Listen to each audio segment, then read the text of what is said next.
Hey, what's going on, guys? Welcome back to The Prep Life. It is your host, Mike Glover. Glad to have you this week. Had an amazing week over the weekend where I got to train in Staccato's range.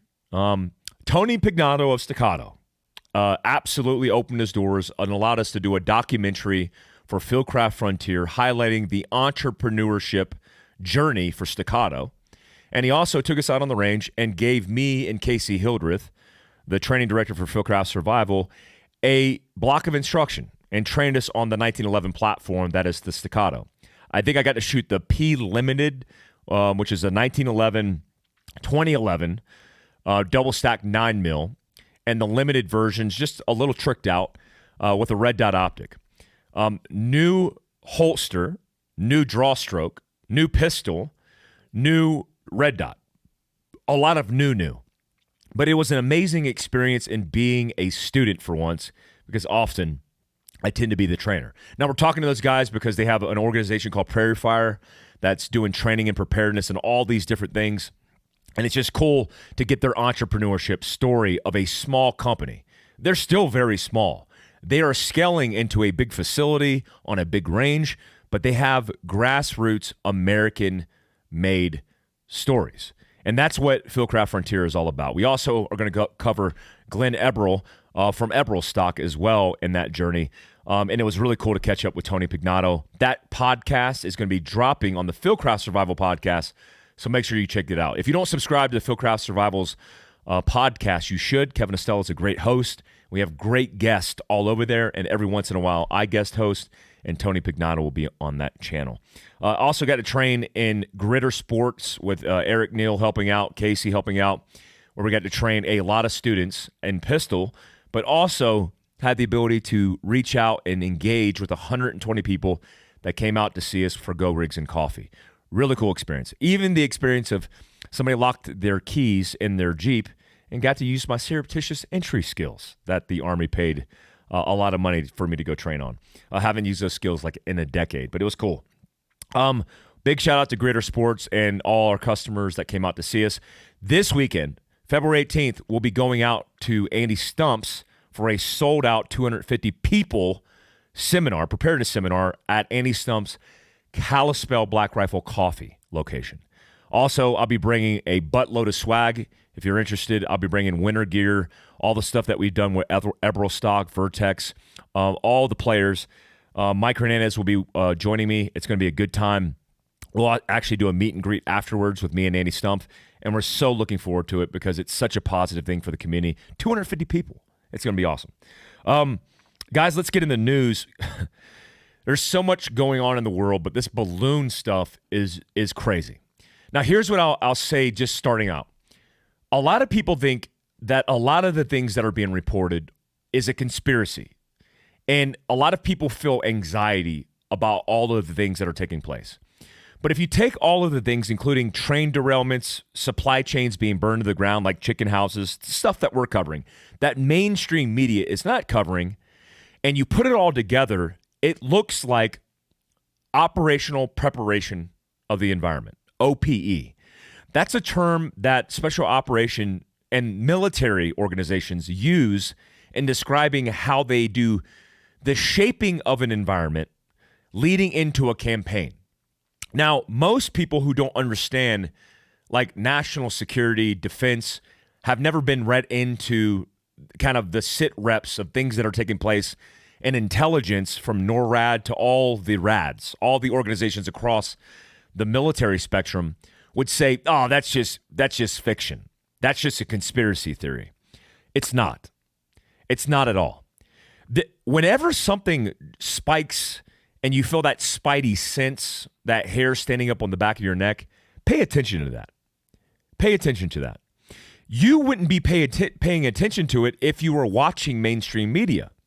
But if you dug in the weeds, if you listened to the Prep Life or watched the Prep Life, then you would go, man, these things and their collective don't make sense. And what do they actually mean? What I want to provide you in this show is some of the context for that, because I don't want to send you down a rabbit hole. I don't want to fearmonger. I want to tell you the truth. So some of the things that we'll talk about right now are these balloons. On February 4th, we shot down a literal Chinese surveillance balloon. That there is no speculation there. The government, which is bad at reporting, period, reported that. The government also reported that that Chinese surveillance balloon was shot down over the coast, over the Atlantic Ocean, because we didn't want to risk any force, or we didn't want to risk any threats to Americans on the ground, as it was initiated in the Pacific Northwest coming out of the Yukon. I could buy off on that. One thing you should also understand is our intelligence collectors in the U.S. government and the military are very good at their job. Jamming, collecting, counterintelligence or counter-surveillance, they're very good at it.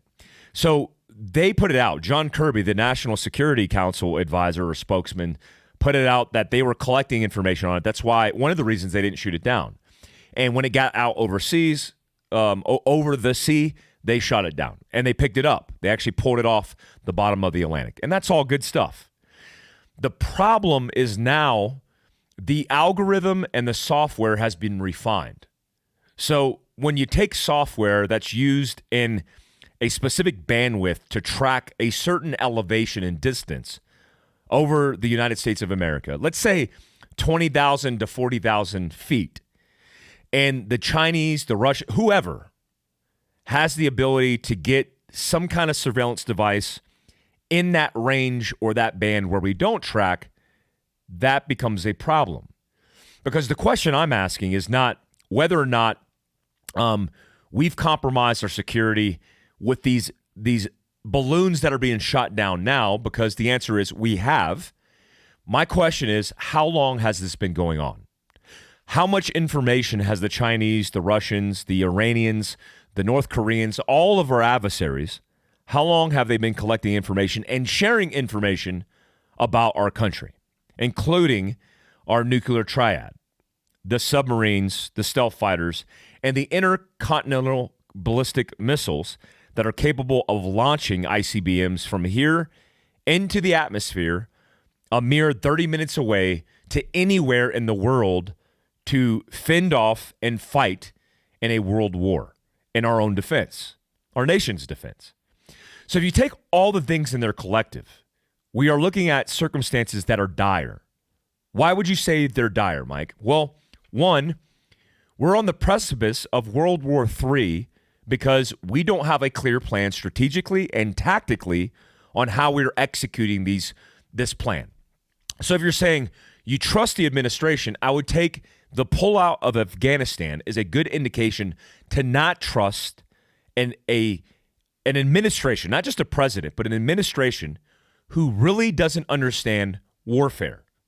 When you hand over a non-combatant evacuation order to the State Department, who doesn't do non-combatant evacuation orders, you are risking the lives of our citizens and potentially putting ourselves in World War III. Because right now, we are doing things like drawing lines in the sand and saying, we are not going to send the Ukrainians F-16s. We'll send them tanks, Bradleys, and Strykers, but F-16s, that's crossing the line. Like a tank shooting a Russian tank, and we provided that for them, and the Russians' head is not crossing the line. Not crossing the line. We've already crossed that line. So where do we cross the line actually? Because we said we weren't going to do it. Now we're doing it. Let's say we give them F-16s. An F-16 peels off into Russia and hits a target and kills a bunch of Russians. American plane, flown by Ukrainians, supported by Americans, trained by Americans.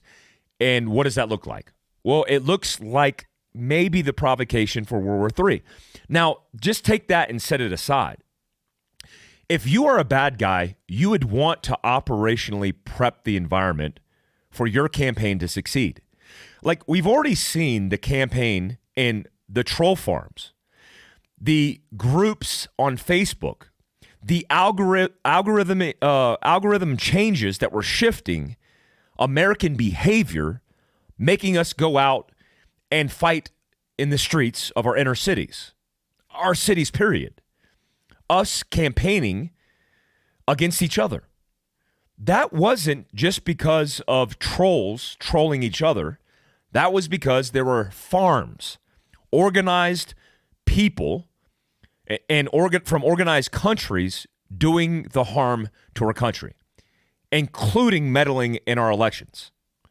A lot of the Russian hoax drama, all of that stuff stemmed from deliberate campaigns from foreign agencies and foreign governments to cause all of the issues that we're having today. It's human terrain, and it's sabotage.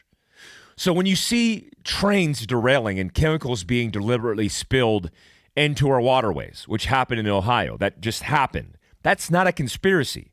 Now, we say accidents happen. What I look at is behavioral indications or spikes in the pattern. There are many spikes in the pattern. Let's focus on balloons. Right now, we had a series of balloons that were shot down. On Friday, fighter jets in waters over Alaska fired on an object the size of a small car that a Defense Department official said was most likely a balloon. We don't know that yet, but most likely.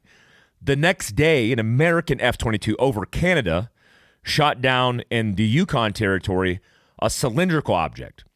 Again, smaller than the Chinese surveillance balloon. Again, we have not discovered it yet. Well, the government hasn't told us they discovered it yet.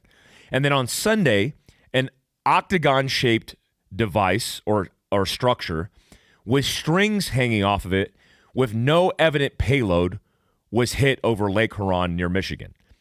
It had first appeared over Montana days prior, which was a blip in the radar, and it was confirmed that that same object was shot down over Montana. Now, here's what we got going. Algorithm changes. We burn into the atmosphere, and now we see all these objects. And now everything that we see, we're shooting down.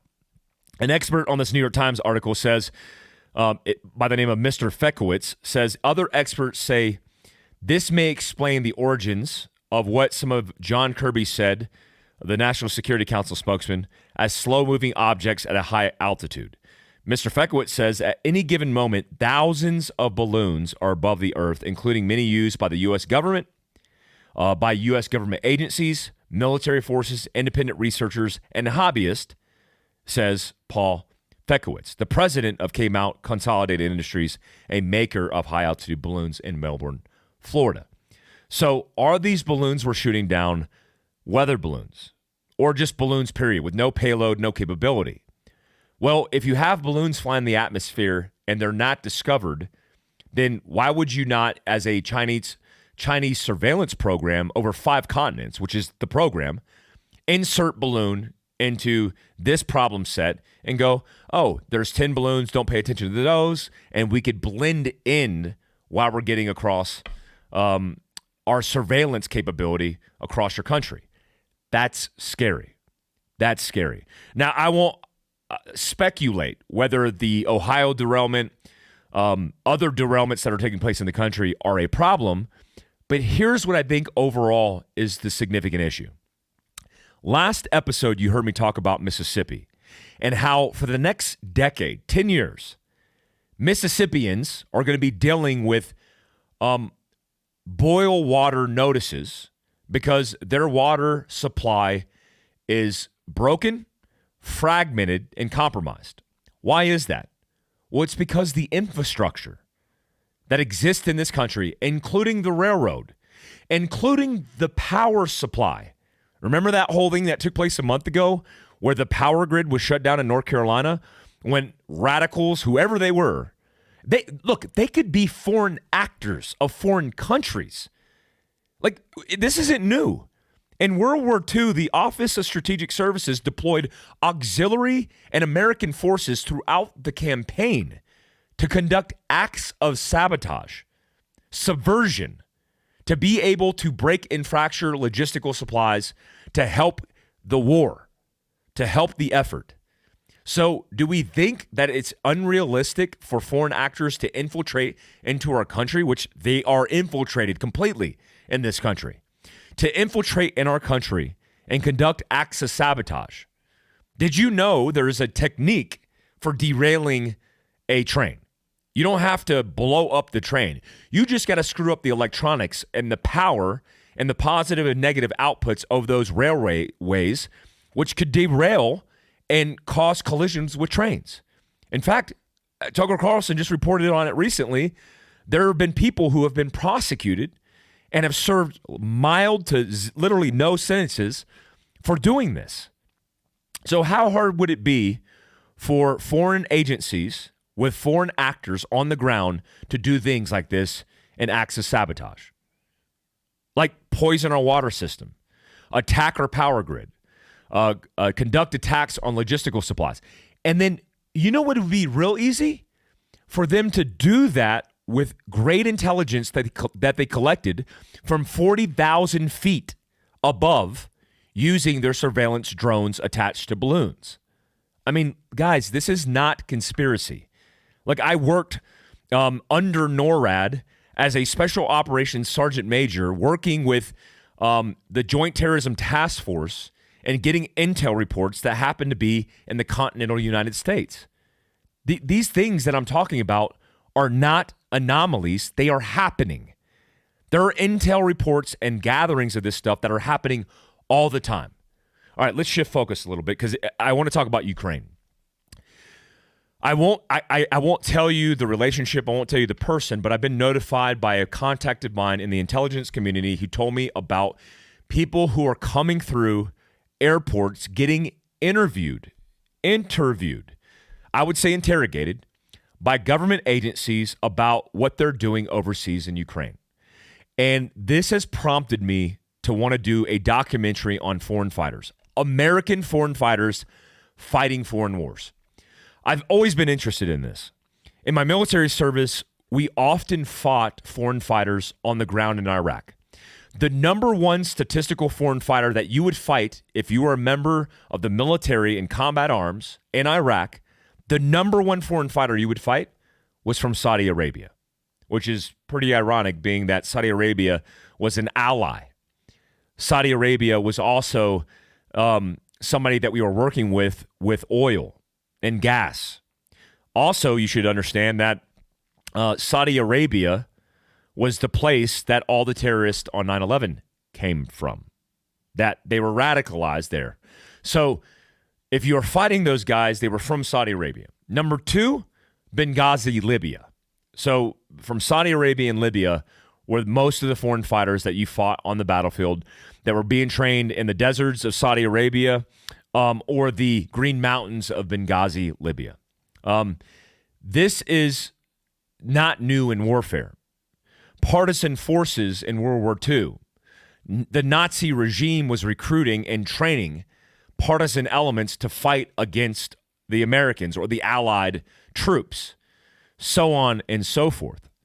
So I'm interested in this because I've witnessed it in fighting foreign fighters, but I've also witnessed it in being around foreign fighters, like in Iraq. When we were fighting ISIS, I saw foreign fighters that were coming into Iraq that were Americans that were linking up with the Kurds, providing training and fighting on the front line, even perishing and getting killed. Recently, it was reported last month that a Navy SEAL who went AWOL in 2019 was killed in combat fighting with Ukrainian forces against Russia. This is not new. Here's what is new. What is new is American people coming back, American citizens coming back from Ukraine. Whether they're helping or they're fighting on the front line, they're coming back and they're being interrogated or questioned by government agencies, including Department of Homeland Security. And those reports are marking those people as potential suspects in domestic terrorism. Because according to the administration and the President of the United States, the number one threat to national security is domestic terrorism. The number one threat. There are no statistics to prove that. There are no facts to prove that. But we're just going to throw it out there. And the Department of Homeland Security is going to interview American citizens who are doing good things by helping refugees, humanitarian crisis. I don't even care if they're fighting on the front lines. They are coming back and being interrogated because they're putting those guys on a list and saying, if you fought, you are now on the list, and we can mark you as a potential threat through domestic terrorism, a potential threat, like I was labeled. Militia, violent extremist organization, potentially. And you're marked. I told the story before, but I'll remind you. When I was working for the CIA, I was at the same time a reserve sergeant major in 19th Special Forces Group. I was dinged 4 zeros, which is the universal pull this guy into secondary by the FAA and Department of Homeland Security, was told by an agent, a TSA agent, when pulled into secondary, that I'm on a list. And that list has to do with potential domestic terrorism threats. So every time I travel CONUS from Dallas, Texas to Langley, Virginia, I was pulled into secondary, questioned, and I had to navigate that conversation because at the time I couldn't tell anybody that I worked for the Central Intelligence Agency. So we're talking about organizations internally that don't communicate to each other. And now we're talking about organizations that are interrogating American citizens. And again, they're creating the narrative. They're supporting their own narrative that domestic terrorists or nationalists, white nationalists exist. Show me the evidence of this. There is none. We've already looked into it. There's none. What is the real threat to national security? I don't know. How about a Chinese surveillance balloon flying above us? How about rogue state actors that are infiltrated into our country, conducting acts of sabotage against a fractured infrastructure because we're spending more money in Ukraine than we're spending on investing in our own country? Homelessness, all of the bad stats are up, good stats are down. Let's focus on our national security and getting our country healthy again. That would be my running logo. Let's talk about guns and geese. Actually, a little too early to talk about guns and geese. I will just give you a little hint.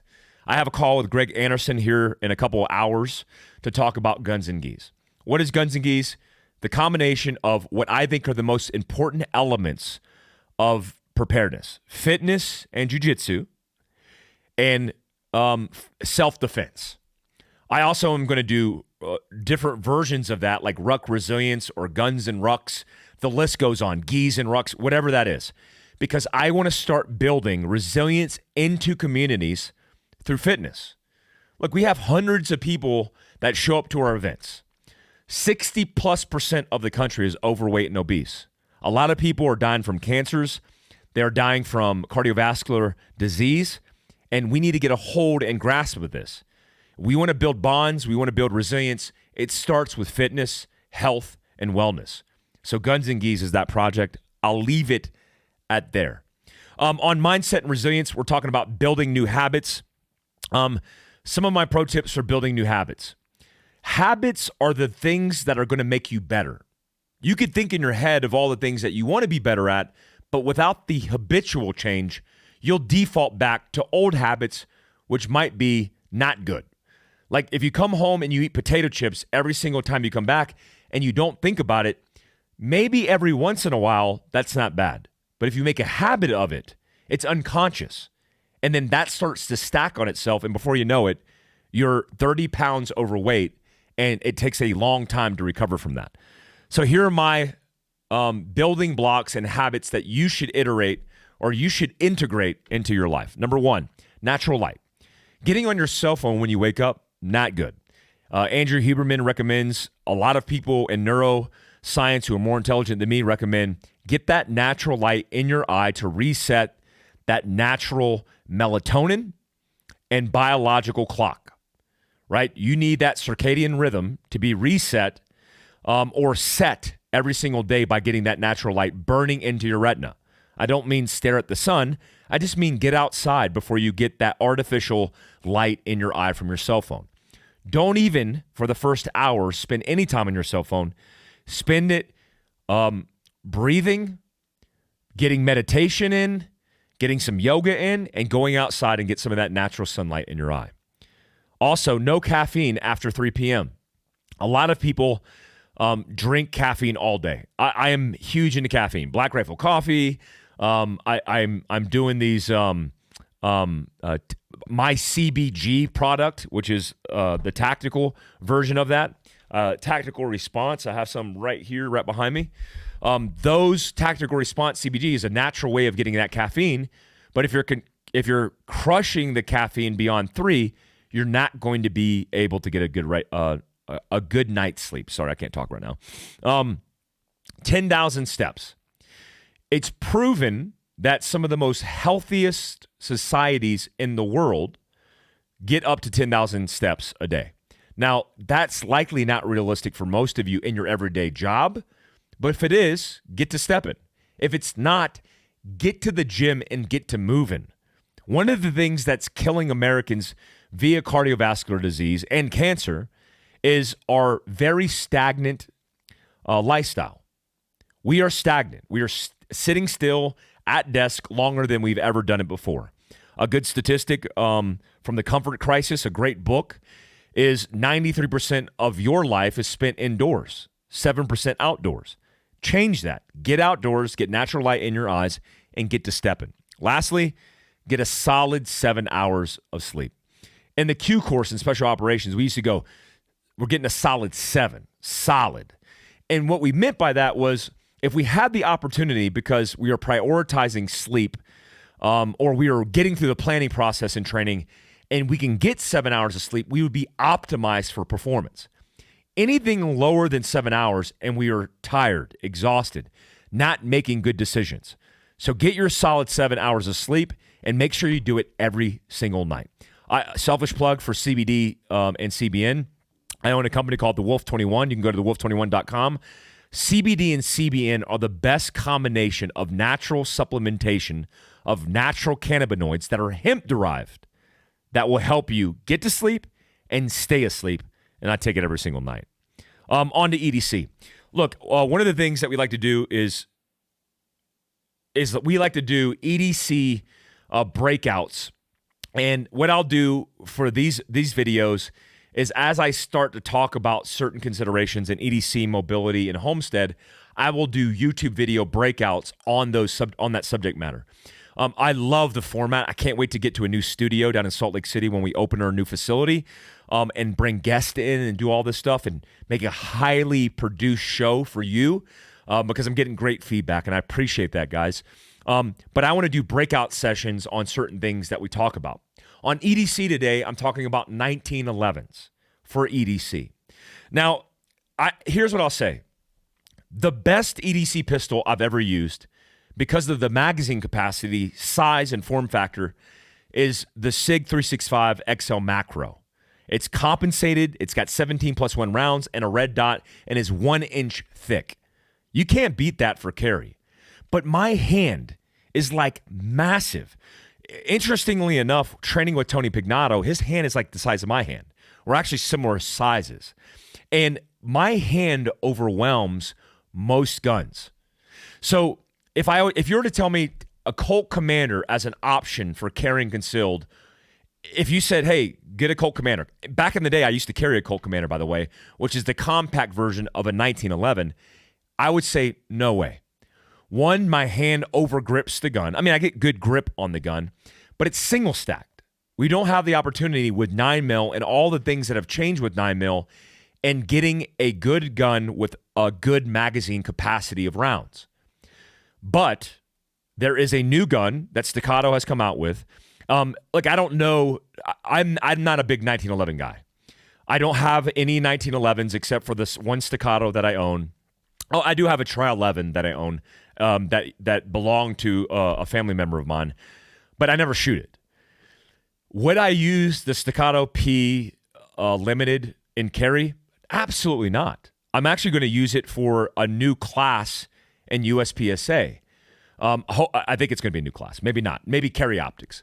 But the double stack version of that with a wider grip with an aluminum frame changes some things for me. One of the things that I'm fearful of with single action pistols and having kids, and I didn't know this until I had kids, was I was afraid that when I'm carrying my gun with a round in the chamber, which I certainly always do, and it's inside my fanny pack, if I had a lapse in judgment or error, and I did something like sat down my fanny pack, and my 3-year-olds got to it, they picked that pistol up. My son knows what choo-choo means. That's a Nerf gun, and he pulls the trigger on that gun. I would never forgive myself. So I, for the first time, have thought, man, there are some other considerations I need to think about, like a safety. Guys, I have carried a HK P7 in my fanny pack. If you don't know what a P7 is, I don't blame you because it's an older firearm. HK P7 has a grip activation safety mechanism where you grip the gun, and when you grip the gun, a trigger bar comes out the back of the slide that you could see, and then you could pull the trigger and shoot the gun. Why would you ever carry that? Well, now for the first time I go, because my kids. I don't want my kids picking up a single action pistol with no safety on it and pulling that trigger and having an accident. If you have two, like most guys would go, well, that's not a thing. It's a thing, guys. If you have kids, it's a thing. And you make mistakes. If you have two kids like mine that are 3.5 years old, that are twins, that are like running 100 miles an hour, then it's even double the trouble or the statistical probability. So having a 1911 that has a safety, that has a grip safety, man, I don't mind that. And it's something that I'm considering. I want to get your feedback if you carry 1911s, because I know a lot of you do. If you carry a 1911, let me know your feedback. I am weighing options here. I also think, look, when somebody says, well, I thought you just like SIG. Guys, I have 50 different pistols in that room because I like options and I like guns. And if you only have one option, shame on you. Allocate your budget and get more guns.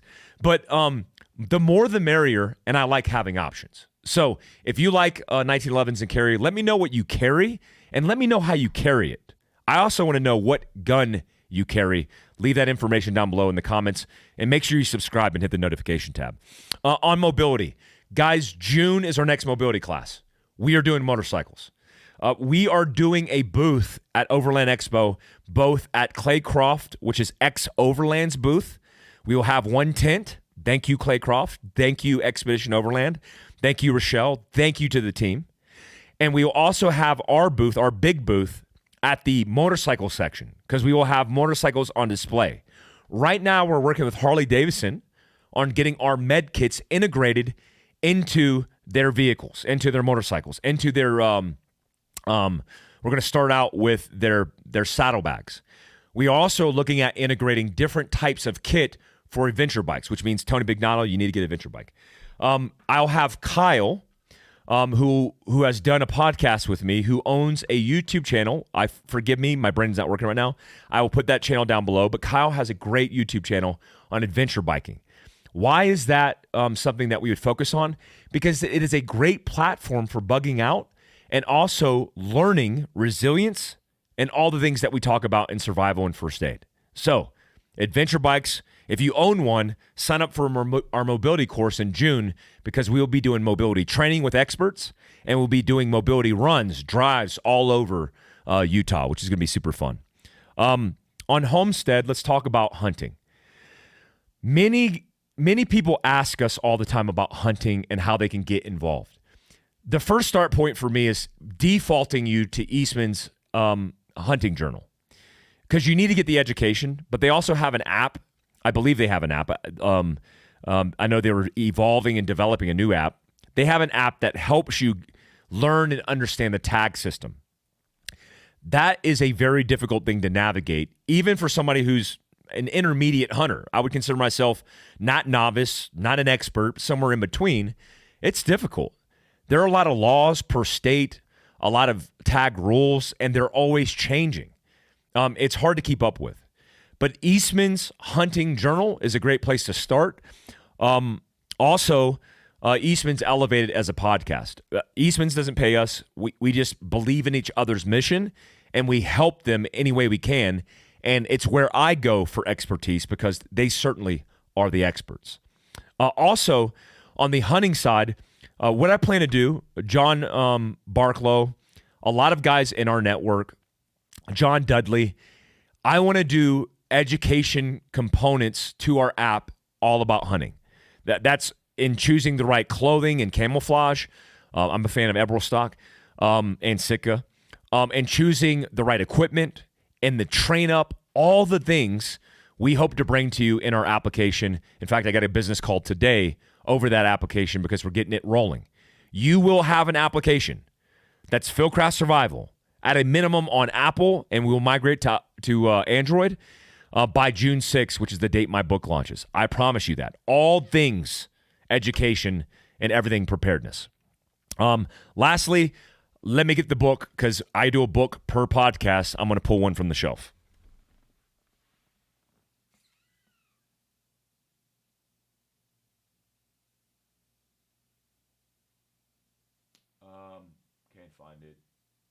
It's not up here. I apologize.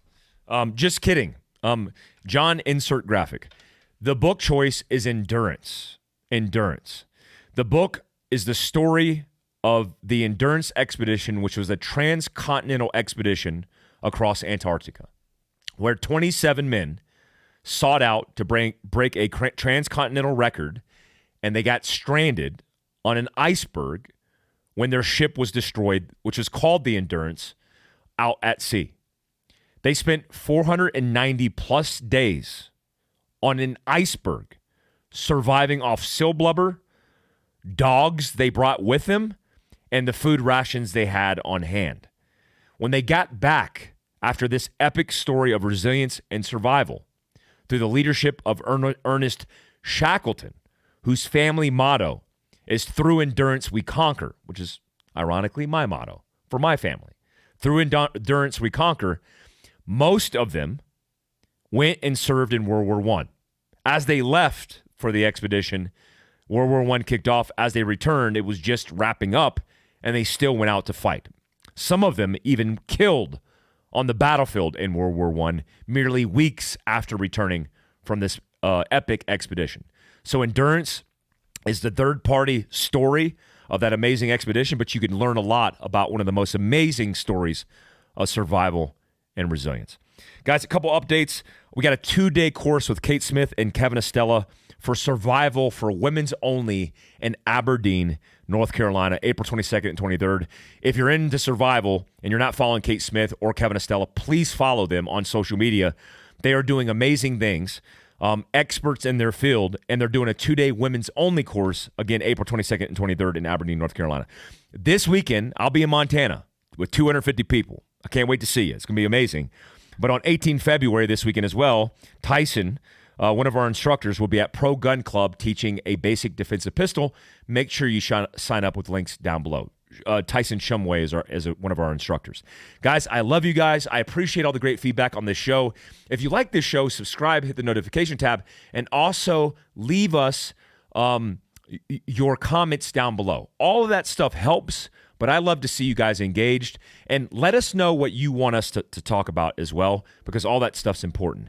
I try to focus on current events, also having context to be able to communicate to you, like, hey, what's the real deal here, and distill some of that stuff, and also give you all the pro tips on preparedness. Until next time, peace out, guys.